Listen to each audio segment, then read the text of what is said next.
Well, joining me now for our semi-regular Straight Talk session is someone who knows what it is like to be kicked out by the Liberal Party for being pro-life and pro-family, the current Family First lead Senate candidate for Victoria, Bernie Finn. Bernie, welcome. G'day, Lyle. How are you? I'm very well. We were speaking earlier with Kirralie Smith about the Moira Deeming trial that's been on in the federal court, the defamation trial with John Pesutto. Now, you got several mentions in the case just this week. How very kind of them to be reminded of me. It is. Look. I have just had so many memories come back to me this week because basically what's happened to Moira is something that happened to me a couple of years ago, and what we have seen this week just brings back all those memories all over again, and just shows and does tell people exactly why the Victorian Liberals will not see the government benches for many, many years to come. Because even while you've got a government which is appalling as the Andrews Allen government is, the Liberals are just hopeless. Yeah. They're just hopeless. I mean, when you've got the deputy leader of the party actually surreptitiously recording meetings, without the knowledge of even the leader, you've got to think to yourself, this is hopeless. Well, we could see the bullying and the gaslighting of Moira thanks to that secret surreptitious recording by David Southwick in that meeting with John Pesutto and Georgie Crozier and Matt Batch. I presume the meetings that they had with you, there was no recordings, so no one could see what was done to you, but what they did to a fine Conservative woman was just despicable bullying. Absolutely disgraceful. The difference between me and Moira is that I didn't actually have a meeting. I wasn't told what was happening. I wasn't warned. I wasn't asked. I wasn't anything. I was just thrown out. Wow. And I'm still waiting on a phone call from Matthew Guy. For what happened 2.5 years ago, these people are pretty gutless. Yeah. They have no spine, and quite frankly, I have no time for them. And if they were in government, I fear that they would be just as bad, if not worse, than Labor. Well, clearly they have no time for pro-family, pro-life, pro-women and girls advocates. So that's the state of the Victorian Liberal Party. Bernie, let's move on to other things. Internationally, we've seen a second assassination attempt on Donald Trump. Now, how much do you think this is the left's demonisation of him? How much does that play into the thoughts of would-be assassins?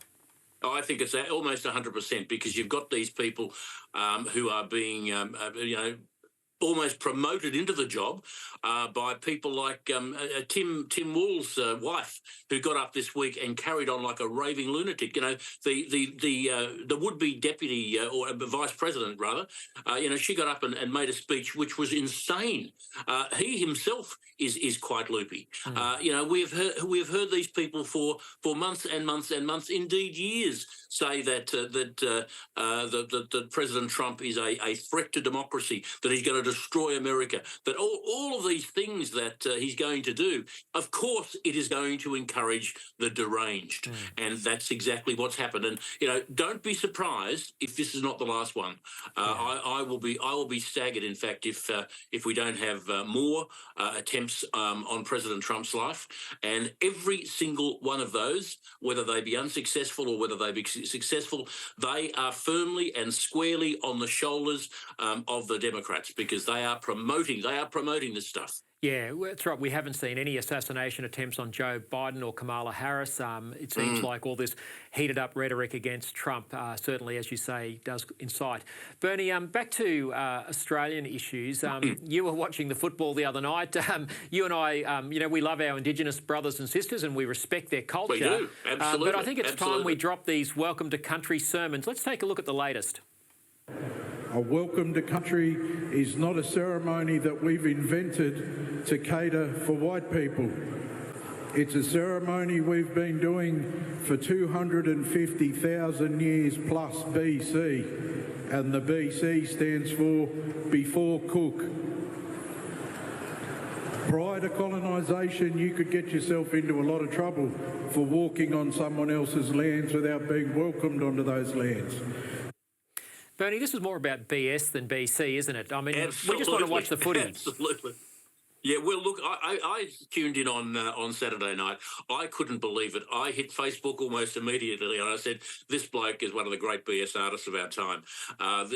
What he went on with was just extraordinary. And to tell us that they have been practicing "Welcome to Country" for 250,000 years, I mean, fair dinkum, he would have to be having a lend of us. I mean, we all know that it was invented by Ernie Dingo back in the 1980s or the 1990s. So, you know, we're talking about 40, maybe 50 years ago. This bloke's now talking about 250,000 years. I mean, this has, you know, this has got to go. Honestly, no, it's crazy. This is nonsense. It's got to go. Look, anyone who knows anything about the history of ancient Australia knows that the tribes were all at war. There was great battles and bloodshed, hitting each other over the head in the middle of the night with nulla nullas and spears, and it was just carnage. On to economic issues, Bernie. Jim Chalmers, our Treasurer, he's had a crack at the Reserve Bank of Australia and the Governor, Michelle Bullock, saying they're smashing the economy with the high interest rates. He should take a look in the mirror, shouldn't he? Absolutely, he should take a look in the mirror. This bloke thinks that he is Paul Keating II, and unfortunately, I fear to think he might be, because we all remember what Keating did to the economy. We all remember the 17, 18, 19% interest rates. We all remember the million unemployed. We all remember what Keating did. And this bloke, you've got to remember, he is a doctor by virtue of the fact that he did his thesis on the Keating government. He worked for the Keating government. He worked for Paul Keating. He adores Paul Keating, and he obviously wants to be Paul Keating himself. And unfortunately, I fear he's going down the same path. I mean, this bloke is a drongo. He has got absolutely no idea what he is doing. And now we have a Prime Minister who tells us yesterday we may now have a double dissolution. You know, right up until yesterday, he was saying, "Well, no early election, no double dissolution." He's bluffing, though, Bernie. Surely he's bluffing. Well, it's not going to happen. Surely he is bluffing. Surely he is. But with this bloke, who can be sure? I mean, how can anybody have any confidence in the Albanese government when you've got a Prime Minister and a Treasurer who are carrying on the way that they are? Yep. How could anybody have any confidence in them? It is just appalling. It's just going from bad to worse. It Bernie, is. Just finally, perhaps to finish up where we started, in the great state of Victoria, Daniel Andrews has been in the news over this car crash. Yes, he has. What do you think is going to happen as a result of that? Did he and his wife get away with a crime? Well, I believe so. I certainly think so. I think that what we have seen in Victoria is a cover-up of monumental proportions. What we have seen is the Victorian people taken for a ride, quite literally. And I think that now we just might, with any luck, see some justice in this state. And we sorely need it. We sorely need it. You know, Victoria, after what they did to Cardinal Pell some years ago, you know, Victoria is the place where they'll lock up the innocent, they'll persecute the innocent, but if you're guilty, you haven't got a problem. You know, that's Victoria for you. I mean, this place is as corrupt as I've ever seen anywhere. It leaves Joh Bjelke-Petersen in the shade. I mean, Joh Bjelke-Petersen was a living, breathing saint compared to the Victorian Labor government, to Daniel Andrews, to all of these characters that have been involved for the last decade. Yeah, and I should just point out an alleged crime by Daniel Andrews. We need to make that clear. Yes. But he and his wife, she driving, hitting this young fellow on a push bike, and then getting away with it without being breath tested at the scene. You're quite right.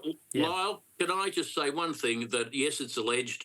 Let's get them into court. Let's find out if it's real. Let's find out if it's alleged, because we need justice in this state. And when the chief of the state avoids justice, allegedly in the way that this has occurred, then we got a real problem. Sure have. Well, Bernie, really appreciate your insights. Thanks for joining us for Straight Talk once again. Not a worry, Lyle. You have a great day.